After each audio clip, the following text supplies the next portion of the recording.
They had been fishing all night, casting their nets for hours and hours, to no avail. But then come daybreak, just as they were preparing to chalk everything up as a loss, suddenly they saw a stranger on the shore. This stranger yelling that they should cast their nets on the right side of their boat. And for whatever reason, though they were no doubt tired, and though casts such as this had yielded nothing for them all night, nonetheless, for whatever reason, the disciples chose to heed this stranger's suggestion, and thus they gave it one more try. For what could it hurt, they must have thought. Well, lo and behold, that stranger had been right. So right, in fact, that the number of fish that they caught strained their net to the point of breaking. It was remarkable.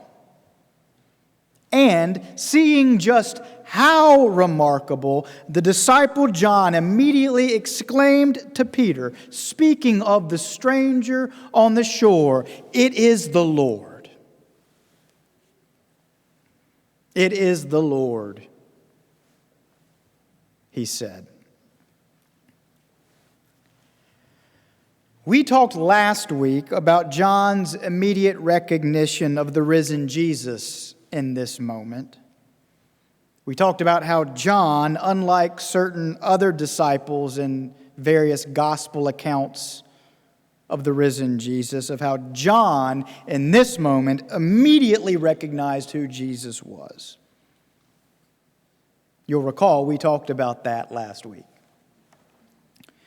But what we didn't talk about last week, and therefore what I want us to talk about this week as we bring this sermon series to a close, what I want us to talk about this week is how John's immediate recognition of Jesus in this moment was directly connected to John's immediate recognition of the source from whom such an astonishing blessing must have come.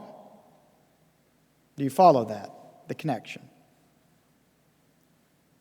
It wasn't just that Jesus appeared and that John immediately recognized him, though that indeed did happen, but it's also that the reason John immediately recognized him was because John also recognized that such a blessing as this could only have come from one ultimate source. From him and through him and to him are all things. So writes the Apostle Paul to the Romans. Although Paul was writing to the Romans many years after this moment in John chapter 21, still, it was John's recognition of this fact that caused John to recognize Jesus in this moment. For here, with this remarkable and astonishing catch of fish, here was a blessing that he, John, could not otherwise account for, not that is outside of the one from whom and through whom and to whom are all things. And therefore, looking back then at this stranger on the shore, this stranger who had just bid them to cast their nets in this place, looking back at that stranger, John then immediately connects this blessing with the source from whom it must have come and exclaims, "It is the Lord." There's otherwise no explanation. Which leads me to a story. A few weeks ago, April and I were playing with all 4 kids in our backyard. It was a lovely day, and everyone was in good spirits. By this point, the afternoon was winding down. We had plans to grill out that evening. We were all in good and in satisfied moods. Well, around that time, Ada and Juliana decided that they wanted me to push them in our rope swing, something that they used to love for me to do, but something that these days they seldom ask me to do anymore. Makes me very sad. Well, happy to oblige, I put down what I was working on and I followed them over to the swing. At which point, Whit, not wanting to be left out, screamed, "I want to do it!" And straightway he left the sandbox where he and Bennett were playing, and he rushed over and jumped into the swing with them. Well, little Bennett, certainly not to be left out himself, climbed out of the sandbox, and he toddled over babblingly to the swing too, where Ada picked him up and pulled him into the basket. And so suddenly, just like that, all four of our kids were piled into the net of this rope swing, the net straining underneath their collective weight. And as this swing was decidedly not made for four passengers, the kids' arrangement in the net, in this basket of sorts, their arrangement was utterly haphazard, with legs and feet and arms and torsos stretched across its length and splayed out over its sides. It was a sight to behold. They looked ridiculous. And so, laughing at the absurdity of it all, the kids screamed for me to push them faster, to fly them higher. And they laughed and laughed. And tickled by their amusement, I did. I pushed them faster and higher, which of course only heightened their joy, and they cackled and laughed more. And their joy, you have to understand, it was a shared joy. That's what made them so joyous in this moment. It was that they were experiencing this ludicrous moment together. That's why they found it so funny. Even little Bennett understood what was funny about it.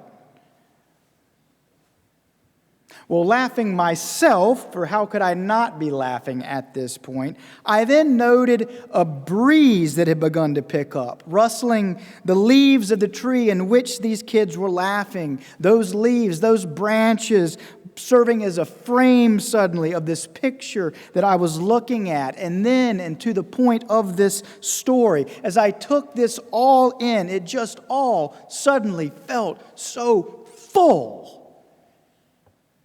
And I don't just mean that rope swing, which was no doubt as full as possible. No, I mean the moment itself suddenly just felt so full. The beauty of the day, the peace of the afternoon, this shared experience with my children, the joy on their faces, the sudden recognition and reminder of what they represent in my life. It just all suddenly felt so full. And no sooner had I recognized the fullness of the moment then just as suddenly I recognized the source from whom such blessing must have come. It is the Lord, I thought to myself. And now 2 weeks later, I have no doubt that indeed it was.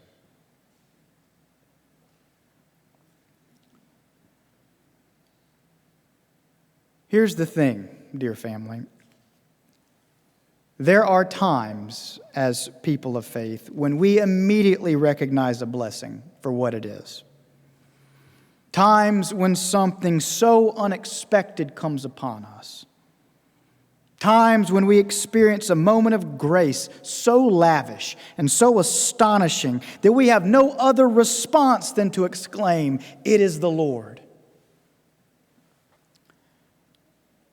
And then there are other times when blessings come upon us in quiet, unassuming ways, in ways that leave us blind to their significance and to the source from whom they have ultimately come, until something happens that opens our eyes to what and to whom has indeed been with us all this time. Things like our families, like our livelihoods, like our health, like our friendships, things like the givenness of just a cool drink of water, access to a warm meal and a roof under which to eat it. Things like the calm of a late spring Sunday morning. Things like the grace of a sanctuary that is always open for us to just come and be.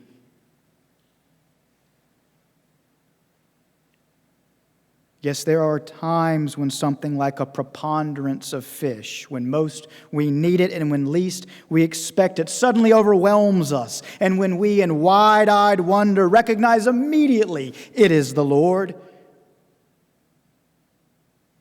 And then conversely, there are times when we've been going about our rhythms and routines for days or months or even years, when suddenly something happens, and just as suddenly we recognize what we've had all along, and then we exclaim, "It is the Lord." And I tell you my story of that recent afternoon with my kids because it is, I think, an example of both such experiences.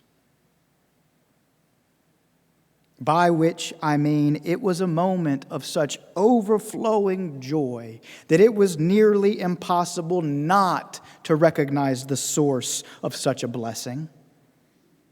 But in recognizing the blessing, I was also reminded of the givenness of things that made that blessing possible, which is the reminder of an even greater, larger blessing.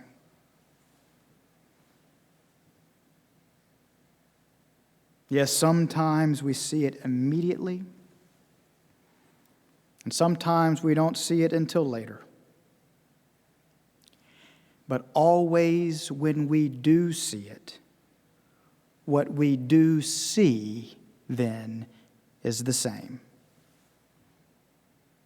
That it is the Lord present there with us, making all of it possible.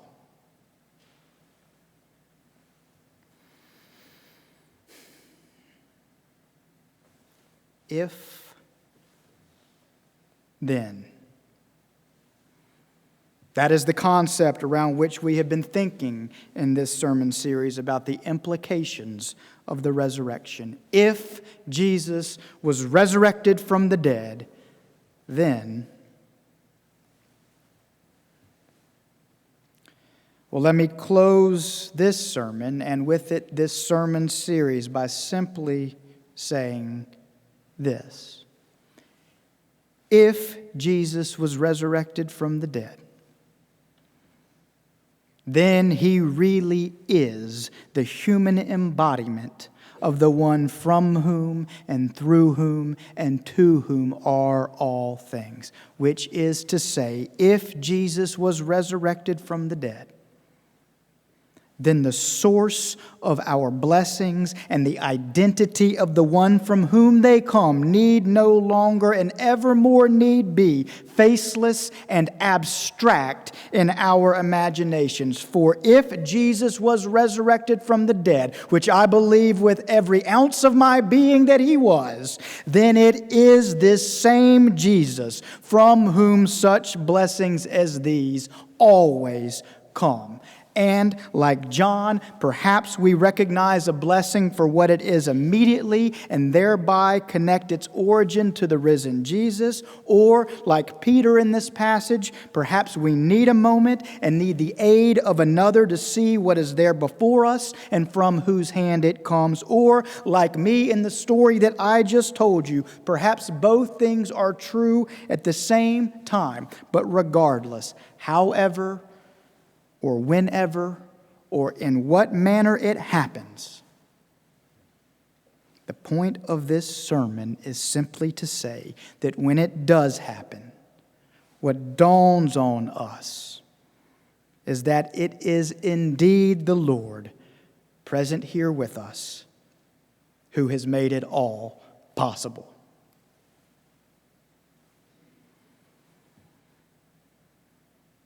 Hear these words, dear family, from the Apostle Paul. Oh, the depth of the riches and the wisdom and the knowledge of God. For from him and through him and to him are all things. Take a look around, dear family. In this place, among these people, right now, this very moment, all of this, all of it, pure gift.